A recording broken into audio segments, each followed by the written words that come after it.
ಏನಿದ್ರು ಅಣ್ಣತಮ್ಮದಿರು ಇಲ್ಲೆಲ್ಲ ಕಣ ಮಾಡುವಾಗ ರಾಶಿಗಳನ್ನ ಹಾಕ್ಕೊಂಡು ಹಿಂದೆ ಏನಿತ್ತಪ್ಪ ಅಂತ ಅಂದರೆ ಐನೋರಿಗೆ ಅಂತ ಒಂದು ಬಾಂಡ್ಲ ತೆಗೆದು ಇರ್ತಕ್ಕಂಥ ಪದ್ಧತಿ ಇತ್ತು. ಆಗ ಅಣ್ಣನ ರಾಶಿನಲ್ಲಿ ಬಂದಾಗ ನನ್ನ ತಮ್ಮನ ರಾಶಿ ಪೂಜೆ ಮಾಡ್ತಾ ಇದ್ದಾರೆ, ದಯವಿಟ್ಟು ಅಲ್ಲೋಗಿ ಬನ್ನಿ ಐನೋರೆ ಅಂತ ಅಂದಾಗ ಅವರು ಏನು ಮಾಡಿದ್ರು, ದಿವ್ಯಶಕ್ತಿ ಪರಮಾತ್ಮನ ದೃಷ್ಟಿ ನನಗೆ ಇಲ್ಲಿದೆ, ನಾನು ಇಲ್ಲಿ ಧ್ಯಾನ ಮಾಡ್ಕೊಂಡು ಕುಂತಿರ್ತೀನಿ ಅಂತ ಅವರು ಸ್ವಾಮಿಗಳು ಕುಂತ್ಕೊಂಡ್ರು.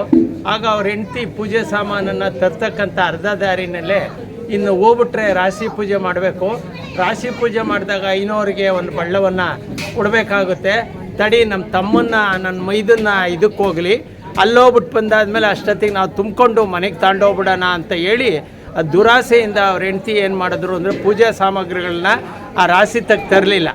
ಆಗ ಸ್ವಾಮಿಗಳು ದಿವ್ಯ ದೃಷ್ಟಿಯಿಂದ ಏನು ಮಾಡಿದ್ರು, ಅದೇ ರಾಶಿನಲ್ಲೇ ಕುಂತ್ಕೊಂಡು ಕಣ್ಣು ಮುಚ್ಕೊಂಡು ಧ್ಯಾನ ಮಾಡ್ತಾಯಿದ್ರು. ಆಗ ತಮ್ಮನ ರಾಶಿನಲ್ಲಿ ಅವರು ಸಂತೋಷವಾಗಿ ಪೂಜೆ ಮಾಡಿ ಆನಂದವಾಗಿ ಮಾಡಿ ಒಂದು ಬಳ್ಳವನ್ನು ಶ್ರೀ ಸಿದ್ದರಾಮೇಶ್ವರ ಜಗದ್ಗುರುಗಳಿಗೆ ಅಂತ ಹೇಳಿ ಅವರ ಹೆಸರು ಹೇಳ್ಕೊಂಡು ಒಂದು ಬಳ್ಳವನ್ನು ಆ ಕಡೆಗೆ ಇಟ್ಬಿಟ್ಟು ರಾಶಿ ಪೂಜೆಯನ್ನು ಮಾಡಿದ್ರು.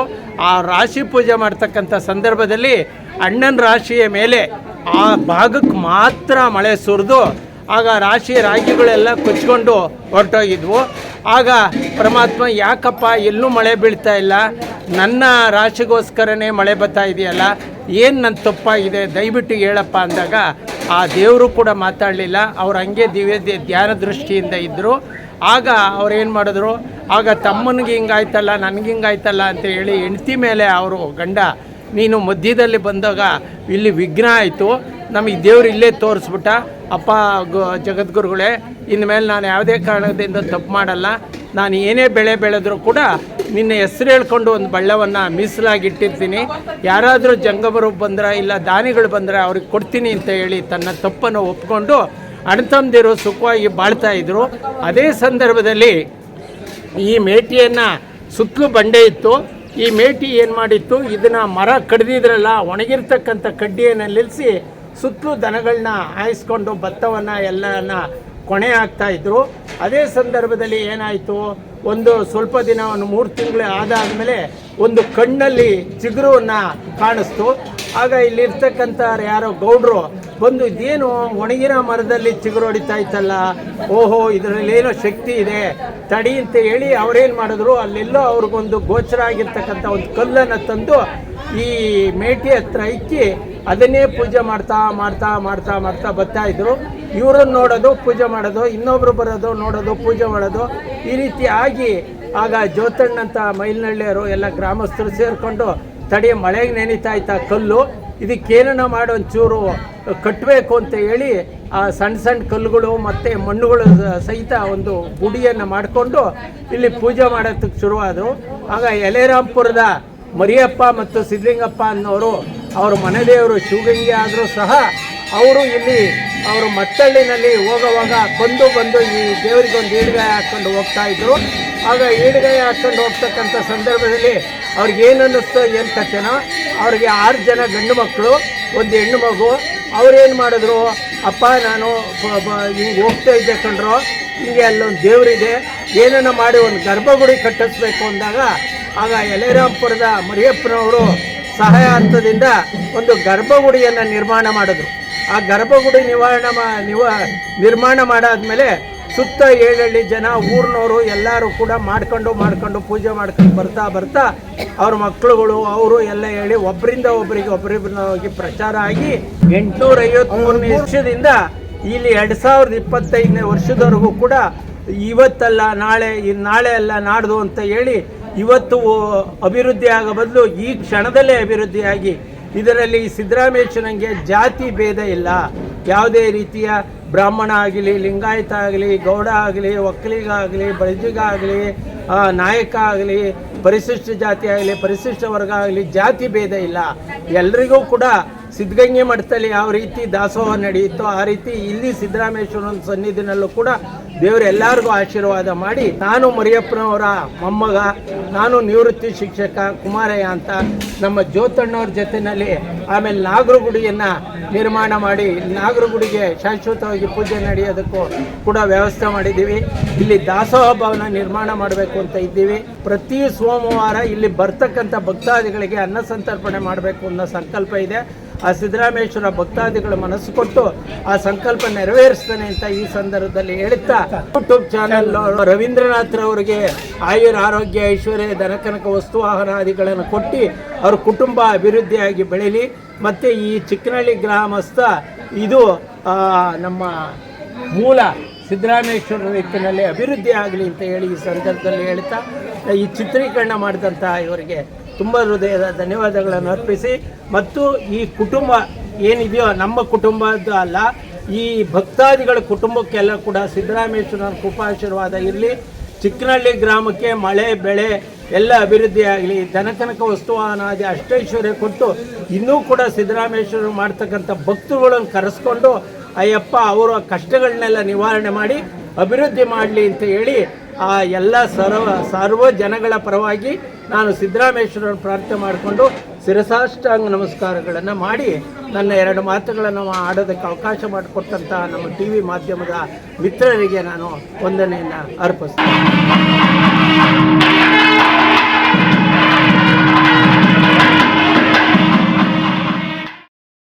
ಶ್ರೀ ಸಿದ್ದರಾಮೇಶ್ವರ ದೇವಾಲಯ ಚಿಕ್ಕನಹಳ್ಳಿ.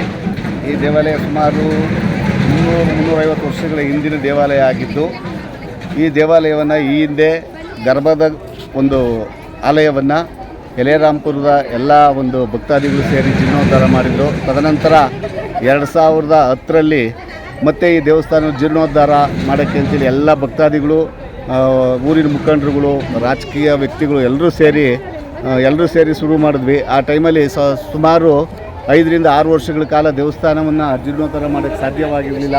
ತದನಂತರ 2019-2020 ಸಾಲಿನಲ್ಲಿ ಈ ದೇವಾಲಯವನ್ನು ಪೂರ್ಣವಾಗಿ ಜೀರ್ಣೋದ್ಧಾರ ಮಾಡಿದ್ವಿ. ಈ ದೇವಾಲಯಕ್ಕೆ ಸುಮಾರು ಜನ ಜೀರ್ಣೋದ್ಧಾರಕ್ಕೆ ಸಹಾಯಧನ ನೀಡಿದರು. ಅದರಲ್ಲಿ ಹೆಸರುಳ್ಳಿ HM ಕುಮಾರ್ ಅವರು ಸಹ 19 ಲಕ್ಷದವರೆಗೆ ಹಣವನ್ನು ನೀಡಿದರು. ಅದೇ ರೀತಿ ಸುಮಾರು ಭಕ್ತಾದಿಗಳು ಹೇಳ್ಕೊಂಡು ಹೋದ್ರೆ ಲಕ್ಷಗಟ್ಟಲೆ ಇದ್ದಾರೆ. ಅಂಥ ಒಂದು ಭಕ್ತಾದಿಗಳ ಸಮೂಹದಿಂದ ಇವತ್ತೇನು 1.5 ರಿಂದ 2 ಕೋಟಿ ರೂಪಾಯಿ ಈ ಒಂದು ಪ್ರಾಜೆಕ್ಟನ್ನು ಮಾಡಿ ಎಲ್ಲ ಭಕ್ತಾದಿಗಳ ಧನ ಸಹಾಯದಿಂದ ದೇವಸ್ಥಾನನ ಜೀರ್ಣೋದ್ಧಾರ ಮಾಡಿದ್ವಿ. ತದನಂತರ ಅದೇ 1 ವರ್ಷದೊಳಗಡೆ ಮತ್ತೆ 21 ಅಡಿ ಇರ್ತಕ್ಕಂಥ ರಥೋತ್ಸವವನ್ನು ರೆಡಿ ಮಾಡಬೇಕು ಅಂತೇಳಿ ಒಂದು ತೇರನ್ನು ಸಹ ರೆಡಿ ಮಾಡಿದ್ವಿ. ಆ ಒಂದು ಸಂಕಲ್ಪನ ಮಾಡಿದಂಥ 3 ತಿಂಗಳಲ್ಲಿ 90 ದಿನಗಳಲ್ಲಿ ಆ ಒಂದು ರಥವನ್ನು ತಂದು ಒಂದು 3 ವರ್ಷಗಳ ಹಿಂದೆ ವಿಜೃಂಭಣೆಯಿಂದ ಜಾತ್ರೋತ್ಸವವನ್ನು ಮಾಡಿದ್ವಿ. ಅದೇ ರೀತಿ ಪ್ರತಿ ವರ್ಷ ಸಹ ಈ ಮಾರ್ಚ್ ತಿಂಗಳಲ್ಲಿ ಈ ಸ್ವಾಮಿಯ ಜೀರ್ಣೋದ್ಧಾರ ನಡೀತಾ ಇದೆ. ಈ ಜೀರ್ಣೋದ್ಧಾರಕ್ಕೆ ಸುಮಾರು 5 ರಿಂದ 10 ಸಾವಿರ ಜನದವರೆಗೂ ಸೇರ್ತಾ ಇದ್ದಾರೆ. ಅದೇ ರೀತಿ ಮುಂದಿನ ದಿನಗಳಲ್ಲಿ ಹೆಚ್ಚಿನ ರೀತಿಯಲ್ಲಿ ಭಕ್ತಾದಿಗಳ ಸಹಾಯದಿಂದ ಇನ್ನೂ ದೇವಸ್ಥಾನ ನಾವು ಜೀರ್ಣೋದ್ಧಾರ ಮಾಡಬೇಕು ಅಂತೇಳಿ ಎಲ್ಲ ಭಕ್ತಾದಿಗಳಲ್ಲಿ ಹಾಗೂ ಗ್ರಾಮಸ್ಥರಲ್ಲಿ ಕೇಳ್ಕೊಂಡು ನಾನು ಮಾತನಾಡ್ತೀನಿ. ಭಕ್ತಾದಿಗಳಲ್ಲಿ ಪ್ರಾರ್ಥನೆ. ಸಿದ್ದರಾಮೇಶ್ವರ ಸ್ವಾಮಿ ಸೊಲ್ಲಾಪುರದಲ್ಲಿ 853 ವರ್ಷಗಳ ಹಿಂದೆ ಸೊಲ್ಲಾಪುರದಲ್ಲಿ ಜನನವಾದ ಸುಗ್ಗವ್ವ, ಮುದ್ದಿನಗೌಡ ಸುಗ್ಗವ್ವನ ಗರ್ಭದಲ್ಲಿ ಜನಿಸಿದ ಸಿದ್ದರಾಮಣ್ಣ ದೇಶ ಕಲ್ಯಾಣಕ್ಕಾಗಿ ಏನು ಗ್ರಾಮಗಳಲ್ಲಿ ಪ್ರಯಾಣ ಮಾಡಿ ಎಲ್ಲ ದೇಶಗಳಲ್ಲೂ ಅತಿ ಹೆಚ್ಚಿಗೆ ಪ್ರಯಾಣ ಮಾಡಿದ ಏಕೈಕ ವ್ಯಕ್ತಿ ಅಂದರೆ ನಮ್ಮ ಸಿದ್ದರಾಮಣ್ಣ. ಮೊದಲು 87 ಗದಿಗೆದ ಒಡೆಯ ಅಂತ ವೀರದಾಸಿ ಕುಣಿತದರು ಹೇಳಿದರು. 87 ಗದಿಗೆದ ಒಡೆಯದಲ್ಲ, ಪುಸ್ತಕದಲ್ಲಿ ಮಾಹಿತಿ ಇದೆ. 152 ಗದಿಗೆಗಳು ಸಿದ್ದರಾಮಣ್ಣನ ಗದಿಗೆಗಳಿದ್ದಾವೆ. ಈ ಪುಸ್ತಕದಲ್ಲಿ ನೆಲಮಂಗಲ ತಾಲೂಕಲ್ಲಿ 4 ಗದಿಗೆ ಇದ್ದು, ಈ ನಮ್ಮ ಚಿಕ್ಕನಹಳ್ಳಿ ಗದಿಗೆ 92ನೇ ಸ್ಥಾನದಲ್ಲಿದೆ. ಅದೇ ಪ್ರಕಾರವಾಗಿ ಏನು ಈ ನಾವು ಹಳ್ಳಿ ಮಾಡೋದು ಹಲ್ಲು ಕೂತು ಇಲ್ಲ ಅಣ್ಣ ತಮ್ಮಂದ್ರ ಭೇಟಿ ಹೇಳಿದ್ದಾರೆ, ಅಣ್ಣನ ಭೇಟಿ ಹತ್ರ ಹೋಗೋಣ, ಅಲ್ಲೂ ಮಾತಾಡೋಣ ಅಂತ ಹೇಳಿ ಈ ದೇವಸ್ಥಾನ ಏನು ಶಿಥಿಲಗೊಂಡ ಕಾಲದಲ್ಲಿ ಈ ನಮ್ಮ ಸಿದ್ದರಾಜು, ನಮ್ಮ ಸಿದ್ದರಾಮಣ್ಣ ಮತ್ತು ನಮ್ಮ ಎಲ್ಲ ಪ್ರತಿಯೊಬ್ಬರು ಗ್ರಾಮಸ್ಥರು, ಅವರ ತಾತ ಇವರು ಶ್ರಮ ಭಾರಿ ಚೆನ್ನಾಗಿದೆ. ಊರಿಗೂ ಮಾಡಿದ್ದೀವಿ, ಅವೆಲ್ಲ ಹೇಳ್ಕೊಳ್ಳೋದು ಬೇಡ. ಆ ಥರ ಮಾಡಿ ಏನು ಈ ದೇವಸ್ಥಾನದ ಏನು ಈ ಥರ ಹೋಗ್ತಾ ಇದ್ದಿದ್ದನ್ನ ಹೆಚ್ಚಿಗೆ ಕೆಲಸ ಮಾಡಿ ಪ್ರತಿಯೊಬ್ಬರು ಮನೆಗೂ ಹೋಗಿ ಓಡ್ತಾರೋ ಬಿಡ್ತಾರೋ, ಕೈ ಕಾಲು ಕಟ್ಕೊತಾರೋ, ಮತ್ತೊಂದು ಇಷ್ಟೊಂದು ವಿಜೃಂಭಣೆಗೆ ನಮ್ಮೆಲ್ಲರ ಸಹಾಯದಿಂದ ಹೆಚ್ಚಿಗೆ ಕಷ್ಟ ಬಿದ್ದಿರೋದು ಇವ್ರ ಜೊತೆ ನಾವೆಲ್ಲರೂ ಕೈ ಜೋಡಿಸಿದ್ದೀವಿ ಅಂತ ಹೇಳ್ತೀನಿ. ಇದೇ ರೀತಿ ಪ್ರಕಾರವಾಗಿ ಇಲ್ಲಿ ಒಂದು ದಾಸೋಹದ ಒಂದು ಕೊಠಡಿ ಆಗಬೇಕು ಅಂತ ಹೇಳಿದ್ದಾರೆ. ಎಲ್ಲ ಸಹಕಾರದಿಂದ ದಾಸೋಹದ ಕೊಠಡಿ, ಪ್ರತಿದಿನ ದಾಸೋಹ ಆಗಬೇಕು. ಇಲ್ಲ ಮತ್ತು ಅರ್ಚಕರು ನಮಗೆ ಪ್ರತಿ ರುದ್ರಾಭಿಷೇಕ ಆಗಬೇಕು, ಅರ್ಚಕರಾಗಬೇಕು. ಅದರಿಂದ ಮುಂದೆ ನಾವೆಲ್ಲ ಸಕಲ ಭಕ್ತಾದಿಗಳೆಲ್ಲ ಸೇರಿ ಈ ಮುಂದಿನ ಕಾರ್ಯವನ್ನು ಮಾಡಬೇಕು ಅಂತ ಎಲ್ಲರೂ ಮನಸ್ಸಲ್ಲಿದೆ. ಇದಕ್ಕೆ ಸಿದ್ದರಾಮೇಶ್ವರ ನಮಗೆಲ್ಲರೂ ದಯಾಮಯನಾದ ಸಿದ್ದರಾಮೇಶ್ವರ ಎಲ್ಲರಿಗೂ ದಾರಿ ಸಿಗಲಿ.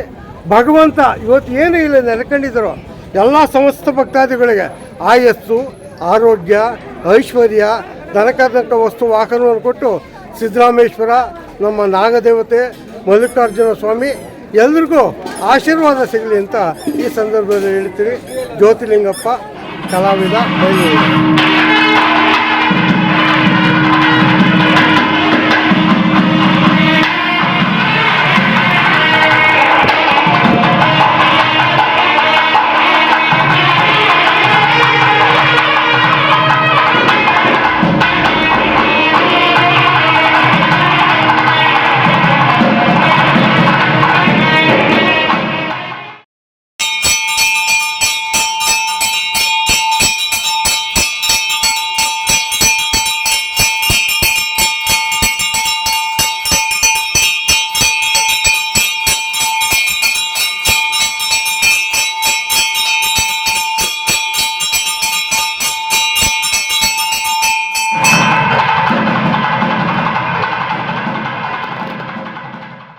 ಸಚ್ಚಿದಾನಂದ ಪರಬ್ರಹ್ಮ ಪುರುಷೋತ್ತಮ ಪರಮಾತ್ಮ ಭಗವತಿ ಸಮೇತ ಶ್ರೀ ನಾಗದೇವತೆ ನಮಃ.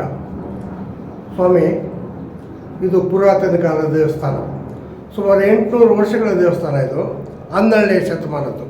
ನಾಗದೇವತೆ ಅಂತ ಎಲ್ಲರೂ ಸಿದ್ದರಾಮೇಶ್ವರ ಸನ್ನಿಧಿ ಬಂದಾಗ ಈ ದೇವಸ್ಥಾನನ ಪ್ರತಿಯೊಬ್ಬರು ಪೂಜೆ ಮಾಡಿ ಅವರು ಏನು ಮನೆಯಲ್ಲಿ ಹಸು ಹಾಲು ಕರೀತದೋ ಅವು ಹಾಲನ್ನು ಸಿದ್ದರಾಮೇಶ್ವರ ನಾಗದೇವತೆಗೆ ತಂದು ಹೆರೆದು ಈಗ ಗೆಣ್ಣು ಅಂತ ಮಾಡ್ತಾರೆ, ಅದನ್ನ ನಿವೇದ್ಯ ರೂಪದಲ್ಲಿ ಮಾಡ್ತಿದ್ರು. ಹಿಂದೆ ಈ ದೇವಸ್ಥಾನ ಈ ಥರ ಶಿಥಿಲಗೊಂಡಿತ್ತು. ಒಂದು ಸಾರಿ ನಾವೆಲ್ಲರೂ ಗಣೇಶ ಪೂಜೆ ಮಾಡ್ತಿರುವಾಗ ಒಂದು ಸರ್ಪ ಬಂದು ಹುತ್ತದ ಮೇಲೆ ಓಡಾಡ್ತು. ಎಲ್ಲ ಹೆಣ್ಮಕ್ಳು ಪೂಜೆ ಮಾಡೋಕ್ಕೆ ಭಯ ಬಿದ್ದರು. ನಾವು ಅಲ್ಲಿ ಕೂತಿದ್ದ ಕರೆದಾದ್ಮೇಲೆ ಏನು ಮಾಡೋದು ಅಂತ ಅಂದಾಗ, ಆಯಿತು ದೇವಸ್ಥಾನ ಶಿಥಿಲಗೊಂಡಿದೆ, ಏನಾಗಿದೆ ಇದು ದೇವಸ್ಥಾನ ಇದೆ ತೆಗೆದುಬಿಟ್ಟು ಹೊಸ ದೇವಸ್ಥಾನ ಕಟ್ಟಬೇಕು ಅಂತೇಳಿ ಎಲ್ಲ ಭಕ್ತರಲ್ಲಿ ಕೇಳ್ಕೊಂಡಾಗ ಆಯಿತು ನಮ್ಮ ಸಹಕಾರ ಇರಲಿ ಅಂತ ಹೇಳಿ ನಮ್ಮ ಗ್ರಾಮಸ್ಥರು, ನಮ್ಮ ಜಗದೀಶಣ್ಣವರು ಮತ್ತು ಏನು ಯಲ್ಲಾರಾಂಪುರದವರು, ಮೈನಳ್ಳಿ ಗ್ರಾಮಸ್ಥರು, ಸಮಸ್ತ ಭಕ್ತಾದಿಗಳು ಎಲ್ಲರೂ ಅವರು ಕೈಲಾದ ಮಟ್ಟಕ್ಕೆ ಒಂದು ಹಣವನ್ನು ಕೊಟ್ಟು ಶೇಖರಣೆ ಮಾಡಿ ಈ ದೇವಸ್ಥಾನ ಕೆಡವಿ ಏನೋ ಒಂದು ಜೀರ್ಣೋದ್ಧಾರ ಮಾಡಬೇಕಾದ್ರೆ ಇದಕ್ಕೆ ಮೂಲಧಾರವಾಗಿ ನನ್ನಿಂದಲೇ ಪ್ರಾರಂಭವಾಯಿತು. ಏನೇ ಆಗಲಿ ಇದು ಕೆಡಬೇಡಪ್ಪ, ಭಾರಿ ತೊಂದರೆ ಆಗ್ತದೆ ಎಂದು. ಆಗಿದೆಲ್ಲ ಆಗೋಗಲಿ, ಏನೇ ಆಗಲಿ ದೇವಸ್ಥಾನ ಕೆಡಬೇಕು, ಕಟ್ಟಬೇಕು ಅಂತ ಹೇಳಿದ್ಮೇಲೆ ಈಗ ಈ ಥರ ಪೂಜೆಗಳು ಪುನಸ್ಕಾರಗಳಾಗ್ತದೆ. ಈ ನಾಗದೇವತೆ ಯಾರು ಮಕ್ಕಳು ನಾಗಸರ್ಪ ಕಾಲದೋಷ ಯಾರಿರುತ್ತೋ ಅವ್ರು ಬಂದು ಹಾಲನ್ನು ಹೆರೆದು ಈ ದೇವಸ್ಥಾನಕ್ಕೆ ಒಂದು ಪೂಜೆಯನ್ನು ಮಾಡಿಸಿದ್ರೆ ಅವ್ರ ದೋಷ ಪರಿಹಾರ ಆಗ್ತದೆ. ಈ ದೇವಸ್ಥಾನಕ್ಕೆ ನಮ್ಮ ಜ್ಯೋತಿಲಿಂಗಪ್ಪ ಅವರು ಒಂದು ಕೈ ಹಾಕಿದ್ಮೇಲೆ ಭಾಳ ಚೆನ್ನಾಗಿದೆ, ಅಭಿವೃದ್ಧಿ ಆಯಿತು. ಜೊತೆಲಿ ಎಲ್ಲರೂ ಹತ್ರನೂ ಕೂಡ ಸ್ನೇಹಿತರ ಹೋಗಿ ಚೆಂದ ಇದನ್ನು ಮಾಡ್ಕೊಂಡು ಇದು ಈ ರೀತಿ ಆಗುತ್ತೆ ಅಂತ ಅಂದ್ಕೊಂಡಿಲ್ಲ. ಭಾಳ ಶ್ರಮ ಪಟ್ಟಿದ್ದಾರೆ. ಇದರ ಪ್ರತಿಫಲ ಅವ್ರಿಗೆ ಸಿಗಬೇಕು. ಜೊತೆಗೆ ಪ್ರತಿಯೊಬ್ಬರು ಇಲ್ಲಿ ಬರುವಂಥ ಭಕ್ತಾದಿಗಳು ಸಿದ್ದರಾಮೇಶ್ವರ ದರ್ಶನ ಮಾಡಿ ಇಲ್ಲಿ ಪೂಜೆ ಮಾಡ್ಕೊಂಡು ಹೋಗ್ತಾರೆ. ನಾವು ಪ್ರತಿ ವರ್ಷವೂ ಕೂಡ ನಾವು ಮೇ ತಿಂಗಳಲ್ಲಿ ಇಲ್ಲಿ ದರ್ಶನ ಮಾಡಿ ಪೂಜೆ ಮಾಡ್ಕೊಂಡು ಹೋಗ್ತೀವಿ. ಅವರು ಭಾಳ ದೈವ ಭಕ್ತರು. ಸಿದ್ದರಾಮೇಶ್ವರ ಕನ್ಸ್ಟ್ರಕ್ಷನ್ ಆಗಬೇಕಾದ್ರು ಕೂಡ ಅಲ್ಲೂ ಕೂಡ ಅವರು ಶ್ರಮ ಪಟ್ಟಿದ್ದಾರೆ. ಅದಾದಮೇಲೆ ಇಲ್ಲೂ ಕೂಡ ಮಾಡಿದ್ದಾರೆ. ಮತ್ತು ಅಲ್ಲೊಂದು ಚಿಕ್ಕ ದೇವಸ್ಥಾನ, 3 ದೇವಸ್ಥಾನ ಕೂಡ ಅವರು ಫೌಂಡರ್ ಆಗಿ ವರ್ಕ್ ಮಾಡಿ ಇದು ಮಾಡಿದ್ದಾರೆ.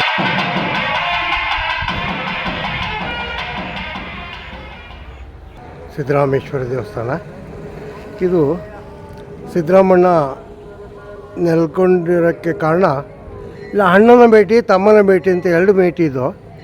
ಅಣ್ಣನ ಭೇಟಿಯಲ್ಲಿ ಸಿದ್ದರಾಮಣ್ಣವರು ಬರಬೇಕಾದ್ರೆ ಅವರಿಗೆ ದಾಖವಾದಾಗ ಏನಂದು ಕೇಳೋದಕ್ಕೆ ಇಲ್ಲಿಗೆ ಬರ್ತಾರೆ. ಅವರು ಅಣ್ಣ ಅದನ್ನು ನಿರಾಕರಿಸ್ಬಿಡ್ತಾನೆ. ಹೋಗಪ್ಪ, ಮೂಢ ಎಲ್ಲ ಆಗಿದೆ, ಆಗೋದಿಲ್ಲ ಅಂತ ಹೇಳ್ತಾರೆ. ಸರಿ ಅವರು ನಿರಾಕರಿಸಿದಾಗ ತಮ್ಮ ಇದನ್ನು ಆ ಭಾಗದಲ್ಲಿ ಸ್ವಾಮಿ ಬನ್ನಿ ಅಂತ ಕರೀತಾರೆ. ಬಂದು ಕರೆದಾಗ ಅಲ್ಲೋದಾಗ ಅವರಿಗೆ ಏನು ಒಂದು ನೀರು ಅವ್ರಿಗೆ ಏನು ಬೇಕೋ ಉಪಚಾರವನ್ನು ತಮ್ಮನ ಗದಿಗೆ ಅವರು ಮಾಡ್ತಾರೆ. ಆಗ ದೊಡ್ಡ ಒಂದು ಮೋಡ ಕವ್ಕೊಂಡು ಭಾರಿ ಮಳೆ ಬೀಳುತ್ತೆ. ಆ ಮಳೆ ಬಿದ್ದಾಗ ಈ ಅಣ್ಣನ ಕಣದಲ್ಲಿ ಇರುವಂಥ ಸೇವೆ ಕಣ ಅಂತ ಸೇವೆ ಎಲ್ಲ ಒಡ್ಡಾಕಿರ್ತಾರೆ, ಅದೆಲ್ಲ ಕೊಚ್ಕೊಂಡು ಈ ಕೆರೆಗೆ ಹೊರಟೋಗ್ಬಿಡುತ್ತೆ. ಇಲ್ಲಿ ನೋಡಿದ್ರೆ ತಮ್ಮನ ಕೆರೆ ಒಳಗೆ ತಮ್ಮನ ಕಣದಲ್ಲಿ ಏನೂ ಇರಲ್ಲ. ಏನಾಯಿತು ಅಂತ ಬಂದು ನೋಡಿದಾಗ ಅಣ್ಣನ ಮೇಟಿದು ಈತ ಇಲ್ಲಿ ನೀರು ಕೇಳಕ್ಕೆ ಬಂದಾಗ ಅಲ್ಲಿ ಅಣ್ಣ ಕರೆದಾಗ ಈ ಅಣ್ಣನೂ ಒಂದು ಕಾರಣ ಆಗ್ತದೆ. ಸಿದ್ದರಾಮೇಶ್ವರ ನಡಿಬೇಕಾದ್ರೆ ಅಣ್ಣನ ಇಲ್ಲಿ ಕೇಳಿದಾಗಲೇ ತಮ್ಮ ಅಲ್ಲಿ ನಗಳಕ್ಕಾಗ್ತಿರಲಿಲ್ಲ. ಆದ್ದರಿಂದ ಇದು ಅಣ್ಣನ ಕಣ. ಇದಕ್ಕೆ ಮಲ್ಲಿಕಾರ್ಜುನ ಸ್ವಾಮಿ ಅಂತ ಹೆಸರಿಟ್ಟಿದ್ದೀವಿ. ಯಾಕಂದರೆ ಮಲ್ಲಿಕಾರ್ಜುನ ಸ್ವಾಮಿ ಸಿದ್ದರಾಮೇಶ್ವರನಿಗೆ ಮನದೇವರು. ಎಲ್ಲಿ ಸಿದ್ದರಾಮೇಶ್ವರನ ಗದಿಗೆಗಳಿದಾವೋ ಎಲ್ಲ ಸ್ಥಳದಲ್ಲೂ ಮಲ್ಲಿಕಾರ್ಜುನ ಸ್ವಾಮಿ ದೇವಸ್ಥಾನ ಇದೆ. ಆಗ ನಾವು ಯೋಚನೆ ಮಾಡಿ ಒಂದು ಸಾರಿ ಗೋಡೆಕೇರಿ ಕೇಳಿದಾಗ ಒಂದು ಮಲ್ಲಿಕಾರ್ಜುನ ಸ್ವಾಮಿ ದೇವಸ್ಥಾನ ಮಾಡಿದ್ರೆ ಇನ್ನೂ ದೇವಸ್ಥಾನ ಉದ್ಧಾರ ಆಗುತ್ತೆ ಅಂತ ಒಂದು ಸ್ವಾಮಿಗಳು ನಮಗೆ ಹೇಳಿದಾಗ ಅವಾಗ ಈ ದೇವಸ್ಥಾನನ ಈ ಥರ ಕಟ್ಟಕ್ಕೆ ನಮ್ಮ ಮನಸ್ಸು ಬಂದು ಭಕ್ತಾದಿಗಳ ಸಹಾಯದಿಂದ ಮತ್ತು ನಮ್ಮ ಒಂದು ಸಹಕಾರದಿಂದ ಈ ದೇವಸ್ಥಾನ ಮಲ್ಲಿಕಾರ್ಜುನ ದೇವಸ್ಥಾನ ಆಗಿದೆ. ಇದು ಅಣ್ಣನ ಬೆಟ್ಟಿ.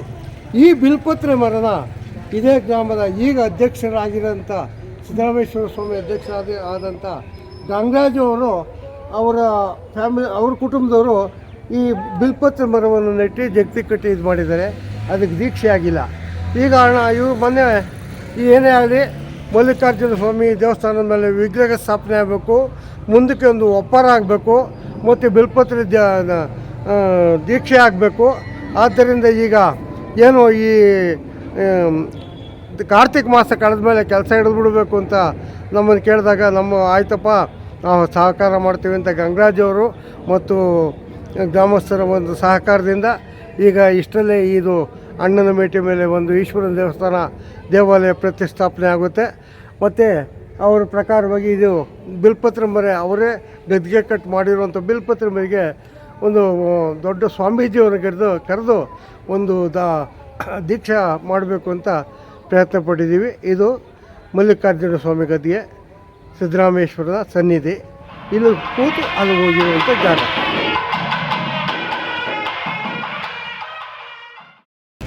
ಇದು ಹಳ್ಳಿ ಮರ. ಸಿದ್ದರಾಮೇಶ್ವರ ಪ್ರಯಾಣ ಮಾಡಬೇಕಾದ್ರೆ ಇಲ್ಲಿ ನೆರಳಿದೆ ಅಂತ ಈ ಸ್ಥಳದಲ್ಲಿ ಕೂತು ಸ್ವಲ್ಪ ಹೊತ್ತು ವಿಶ್ರಾಂತಿ ತೆಗೆದು ಮುಂದೆ ಒಂದು ದೇವಸ್ಥಾನ ಇದೆ, ಅಲ್ಲಿಗೆ ಪ್ರಯಾಣ ಮಾಡಿದ್ದಾರೆ. ಇದು ಈ ಹಳ್ಳಿ ಮರ. ಸ್ವಾಮಿ ಬಂದು ಕೂತು ಹೋಗಿರೋ ಜಾಗ.